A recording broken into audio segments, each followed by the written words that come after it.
नमस्कार। India debate में आप सबका स्वागत है। मैं हूं आशुतोष पाठक।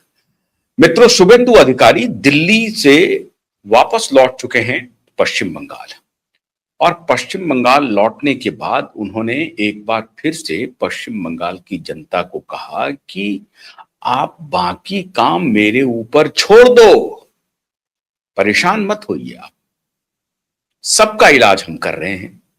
अब इलाज देखिए, खबर आ रही है कि लगभग 5,000 गुंडे, लोग नहीं, 5,000 गुंडों ने बल्कि, उसमें से आधे तो बांग्लादेश भाग गए और आधे पश्चिम बंगाल से बाहर चले गए हैं। और इसलिए आज मैं कुछ देर के बाद एक बहुत बड़ा इंटरव्यू आपके साथ ला रहा हूं, जिसमें कुछ और खुफिया जानकारी आपको मुहैया कराऊंगा। लेकिन खबर है कि पश्चिम बंगाल से आधे गुंडे देश भर में इधर उधर छिप गए हैं। कुछ उत्तर प्रदेश भी आए हैं, कुछ बिहार चले गए हैं, कुछ झारखंड चले गए हैं, उड़ीसा चले गए हैं। उड़ीसा में पुरी से आपको याद होगा कि दिलीप मंडल जो टीएमसी के विधायक हैं, उनको गिरफ्तार किया गया था एक होटल से। तो पुरी भी एक महफूज ठिकाना हो गया है इन लोगों का। जो टीएमसी के गुंडे हैं वो दर्शन करने के बहाने वहां चले जा रहे हैं, कोई भगवान का पूजा करने के बहाने वहां से निकल रहा है। बहुत सारे जो दूसरे संप्रदाय के लोग हैं वो मां भगवती का और काली का फोटो वगैरह लेकर के बड़ी संख्या में पश्चिम बंगाल से पलायन कर रहे हैं। कुछ दिन पहले हमने आपको दिखाया था कि कैसे फिरहाद हाकिम हाथ जोड़ रहे हैं मां दुर्गा के सामने। इस तरह के काम अब आपको देखने को मिल रहे हैं। उधर कंसंट्रेशन सेंटर में लगातार लोगों की भीड़ होते जा रही है। 4,000 से अधिक कंसंट्रेशन सेंटर में लोगों ने खुद ही जाकर के रजिस्ट्रेशन करा लिया कि हाँ मैं बांग्लादेशी हूं। उसके बाद होल्डिंग सेंटर में अब वहां से एक एक करके लोगों को बांग्लादेश के बॉर्डर पर भेजा जा रहा है। जैसे जैसे बीएसएफ डिटेक्ट करते जाएगा कि जो भी खुद से आ रहे हैं कहने के लिए, उनको डिपोर्ट किया जाएगा। उधर बांग्लादेश में इस बात को लेकर के कोहराम मचा हुआ है, भारी कोहराम मचा हुआ है बांग्लादेश में कि अगर रातों रात हमारे यहां जिसको हमने भेजा था, क्योंकि बांग्लादेश की खुफिया एजेंसी और बांग्लादेश बॉर्डर सिक्योरिटी गार्ड, ये दोनों मिल करके ये ऑपरेशन चला रहे थे इन्फिल्ट्रेशन का, जिसमें आईएसआई का हैंडलर बांग्लादेश में रह करके ये काम कर रहा था। डेमोग्राफी परिवर्तन करने के अपने मिशन पर आईएसआई और बांग्लादेश की खुफिया एजेंसी दोनों मिलकर के काम कर रही थी। मित्रों, काफी दिनों तक भारतीय खुफिया एजेंसी रॉ की काफी दखल थी बांग्लादेश में, लेकिन इन दिनों रॉ की दखल उस तरह से नहीं, हालांकि चौक चौबंद है रॉ, लेकिन रॉ की दखल अब उस तरह से नहीं है जिस तरह से आईएसआई के साथ गठजोड़ हो गया है पिछले 1-2 वर्षों में।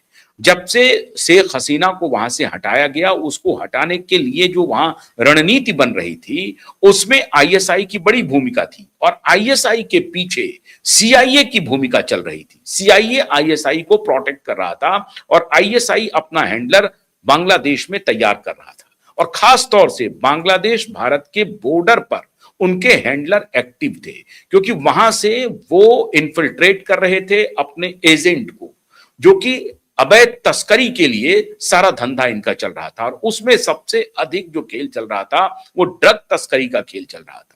ड्रग के खेप वहां आते थे और वहां से सीधे मुंबई, दिल्ली जैसे शहरों में, पुणे जैसे शहरों में, बेंगलोर जैसे शहरों में वहां से उसको ट्रांजिट किया जाता था। अभी जो आपने देखा होगा कि भारत सरकार की नारकोटिक्स डिपार्टमेंट, सीबीआई, एनआईए, ये सब मिलकर के जो ज्वाइंट ऑपरेशन कर रहे हैं, जिसको ऑपरेशन गरुड़ कहा जा रहा है, जो सीबीआई का स्पेशल ऑपरेशन है, उस गरुड़ ऑपरेशन में बड़ी संख्या में देश भर में छापेमारी हो रही है, और उसमें बांग्लादेश भारत का बॉर्डर सबसे महत्वपूर्ण है, जिसकी सीमा पश्चिम बंगाल में लग रही है, और वहां से बड़े पैमाने पर सीजर हो रहे हैं ड्रग्स के, अवैध हथियार के और नकली नोट के। ये तीनों का खेल चल रहा है। तो ये जो हैंडलर भारत में रह करके, पश्चिम बंगाल में रह करके काम कर रहे थे, लगातार एनआईए की टीम कैंप किए हुए है पश्चिम बंगाल में। देश भर के स्मार्ट आईपीएस वहां कोवर्ट ऑपरेशन कर रहे हैं। इंडियन पुलिस सर्विस के ऑफिसर वहां पर कोवर्ट ऑपरेशन कर रहे हैं और पश्चिम बंगाल की पुलिस को मदद पहुंचा रहे हैं। खुफिया एजेंसी के जो स्मार्ट ऑफिसर हैं वो कैंप कर रहे हैं। तो पश्चिम बंगाल की जीत सिर्फ ट्रांजिशन ऑफ पॉलिटिकल पावर नहीं है मित्रों, ये ट्रांजिशन ऑफ कंप्लीट कल्चर है। और वो कल्चर क्या? गुंडों का कल्चर, आतंकवादियों के कल्चर से एक डेमोक्रेटिक प्रोसेस में आता हुआ प्रदेश दिखाई पड़ रहा है। और इसीलिए शुभेंदु अधिकारी की जो हाल में मुलाकात हुई है गृह मंत्री से, वो अलग एक तो पॉलिटिकल विषय था जिसमें कि टीएमसी सांसदों को लेकर के, राज्यसभा और लोकसभा सांसदों को लेकर के चर्चा हो रही है, क्योंकि अभी जो मॉनसून सेशन आने वाला है उसमें कहा जा रहा है कि भारत सरकार वो दोनों बिल वापस ला रही है, महिला आरक्षण का और डिलिमिटेशन का।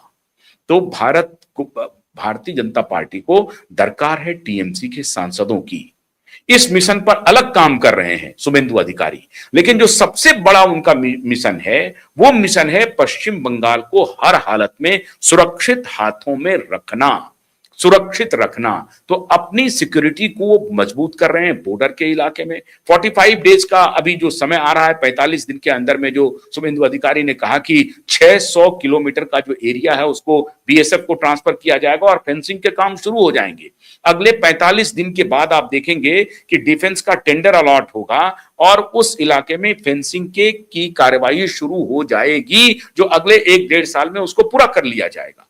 द्रुत गति से भारत सरकार, पश्चिम बंगाल सरकार और डिफेंस के कोऑर्डिनेशन के साथ और खुफिया एजेंसी की कोऑर्डिनेशन के साथ बॉर्डर पर पूरी तरह से बॉर्डर को सिक्योर करने के लिए काम हो रहे हैं। आपको याद होगा अभी गुजरात गए थे, भुज में अभी लगातार गृह मंत्री बॉर्डर पर रात बिताने का उनका 15 दिन का कार्यक्रम था, जो कि अब खत्म हुआ।